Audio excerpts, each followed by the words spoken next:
여러분 안녕하십니까, 김인성입니다. 오늘은 4월 6일 일요일 오후입니다. 트럼프 관세가 그야말로 후폭풍을 불러오고 있는데요. 이 어지러운 시장에서 여러분들 잘 지내고 계시는지요?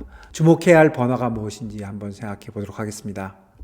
관세가 시장을 완전히 뒤엎어놓고 있습니다. 하나씩 살펴보면요, 미 주식은 급락했고 바닥은 어디인가, 이게 지금 시장의 관심일 것이고요. 결국은 미국 외 국가들의 대응과 트럼프의 맞대응이 관건일 것이다, 이렇게 생각이 되고, 다음 주에 중국이 시장으로 돌아오게 되면 중국의 대응, 또 미국의 대응, 이런 것들이 관건이다, 이렇게 생각이 되고요. 그리고 또 한 가지는 미중 간의 AI 관련된 개편의 가능성이 과연 정말 있는 것인가, 빅테크들의 실적은 어떻게 되는 것인가. 지금 빅테크가 많이 빠졌잖아요.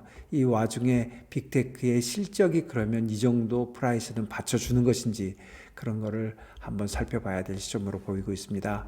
한편 미 채권은 그동안 확실한 안전자산으로 복귀한 것을 보여줬는데요. 그런데 이제 움직이다 보니까 10년이 4% 아래로 내려왔는데, 여기서도 미국 주식이 계속 빠질 때 이자율도 계속 빠질 수 있는 것인지, 그건 한번 생각해 봐야 할 대목이 아닌가 싶고요. 그 이유는 인플레이션이 일어나는 거는 기정사실화되고 있는 것 같은데, 그렇다면 이 인플레이션에 대한 대응은 어떻게 될 것인지, 그렇다면 미 채권은 인플레이션에 어떻게 반응할 것인지, 이런 문제가 살아있는 것 같습니다. 외환시장 관련돼서는 달러화가 그동안 안전자산을 이탈을 해서 미국 주식이 내릴 때 달러가 오르는 것이 아니라 내려왔는데요. 지난 금요일 날을 보면은 반등을 좀 했거든요. 그래서 달러 약세가 지속될 것인지, 그 가능성이 중요한 것 같고요. 또 한 가지, 달러원의 취약성은 어떻게 되는 것인지, 이런 것들이 시장의 초점인 것 같습니다. 그림표 한 개씩 좀 보시면요, 나스닥 100입니다. 그야말로 뚝 떨어지고 있지 않습니까? 그림표가 이런 식으로 움직이는 것이 아니라 거의 직선으로 움직여서 지금 17,000 정도에 와 있습니다. S&P도 마찬가지입니다. 그야말로 급락을 하고 있습니다. 지난 목요일하고 금요일 이틀 동안 5조 달러 정도의 가치가 내린 걸로 계산되고 있습니다. 그런데 한 가지 지적은, 그럼에도 불구하고 지금 S&P의 PE가 23 정도 되잖아요. 그런데 지금 얘기하는 거는 리세션이 올 때는 15대까지 내려갔다, 그러니까 아직도 높은 거 아니냐, 이렇게 불안한 말을 하는 사람도 있습니다. 그렇지만 이거는 리세션을 가는 경우는 얘기고, 리세션까지 가지 않는다면 얘기는 좀 달라지겠죠.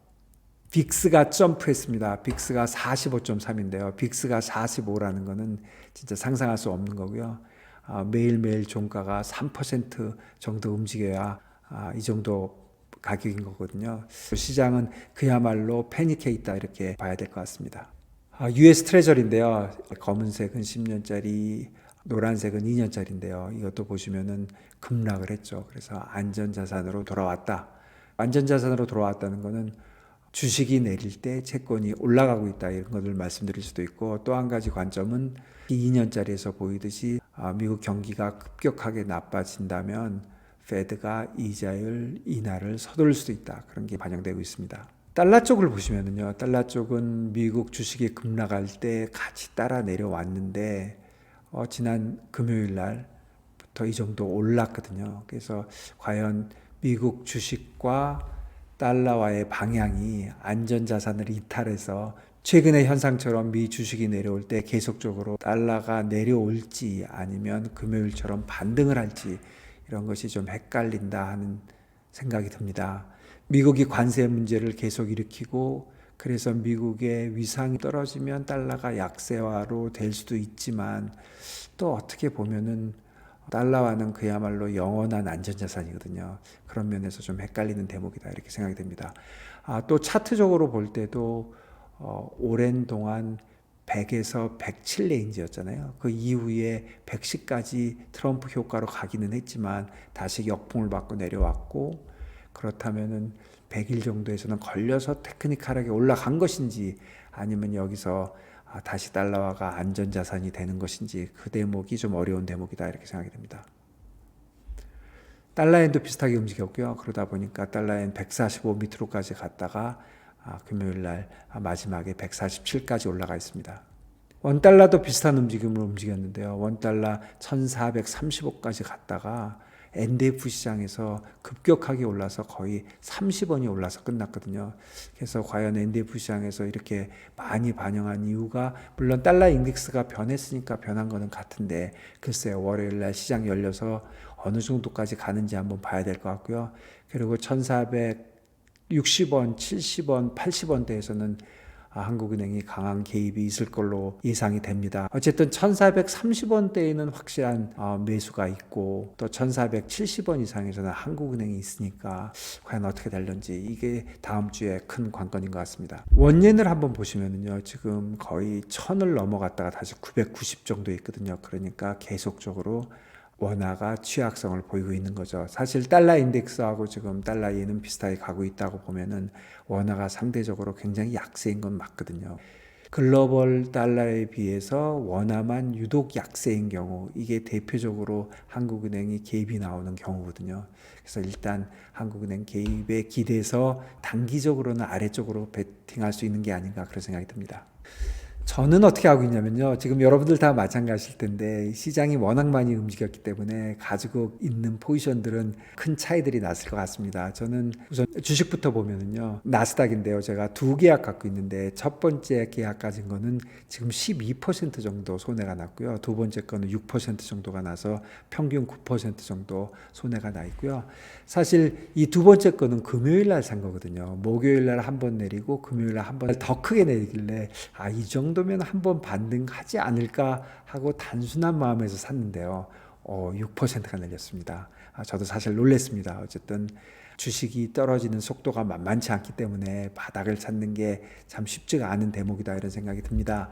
어쨌든 장기적으로 보면은 글쎄요, 다시 전고점까지 저는 금년 내에 간다고 보기는 하는데 과연 얼마나 견디느냐가 문제니까 그런 측면에서 한번 봐야 될 것 같고요. 그래서 지금 중요한 거는 원금이 얼마인지를 좀 봐야 되는데, 지금 제 브레이크이븐은 19,185고 원금은 이 프라이스에다가 승수가 2니까 곱해보면 약 7만 불 정도 되거든요. S&P는 조금 더 전에 샀거든요. 그러다 보니까 더 많이 손해가 났는데 13.6% 정도 돼 있고 지금 한 계약이라서 25,000불, 그래서 나스닥에 7만 불, S&P 25,000불, 그래서 약 한 10만 불 정도 롱 가고 있습니다. 그런 거를 좀 해지하기 위해서 제가 채권을 롱을 갔는데, 채권에서는 지금 한 2% 정도 남았고요.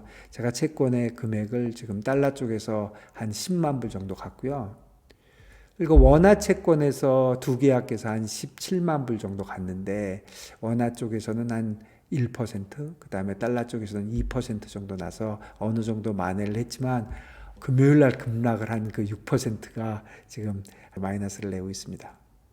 달러원은 금요일날 종가가 1434원이라서 그걸로 제가 맞춰본 건데요, 원달러는 30계약이면 30만 불이거든요. 30만 불에 한 2% 정도 지금 이익이 나 있는데, 사실 이게 지금 NDF 종가대로 1460원대로 가면 20원 이상 차이 나니까 그건 아직 감안되지 않은 상태입니다. 그래서 전체적으로 보면 한 5.5% 정도 이익 나 있는데, 이거는 원달러 움직이면 바로 움직이고 지금 시장이 굉장히 급격하게 움직이고 있기 때문에 많은 변화가 있을 거라고 생각이 됩니다. 기본적으로는 말씀드린 대로 주식에서 나스닥 7만 불, S&P 2만 5천 불, 그리고 달러 채권 11만 불, 원화 채권 17만 불, 달러원 30만 불. 그래서 사실은 어느 정도 해지가 돼 있다 하더라도 중요한 거는 금액을 어떻게 가져가느냐가 사실 P&L이 중요하거든요. 어느 정도 밸런스를 가고 있다가 금요일에 나스닥을 조금 더 올린 게 지금 밸런스를 좀 깨졌다, 저는 그런 생각이 좀 들긴 합니다. 어쨌든 제가 보기에는 주식은 좀 오르고 채권도 오르고 달러는 좀 빠진다, 특히 달러원은 빠질 수 있다, 이렇게 보는 제 생각에는 변함이 없는데, 시장이 많이 움직이고 있으니까 다음 주에 움직임을 보고 생각 같아서는 채권과 원달러를 정리를 하고 미 주식이 바닥이다 이렇게 보고 그쪽 한쪽 포지션으로 몰고 가는 방법이 있는 것 같고요. 또 하나는 그냥 이 상태로 유지를 하는 방법, 그런 게 있는 것 같고, 달러원이 더 빠진다고 보고 달러원 포지션을 좀 늘리는 방법이 이 세 가지 정도 생각하고 있습니다. 여러분들, 오늘 여기까지입니다. 시장이 어지럽고 시장의 변동성이 크기 때문에 중심을 잘 잡고 볼 필요가 있는 것 같습니다. 여러분들 이번 주에도 좋은 트레이딩 하시기를 바랍니다. 감사합니다.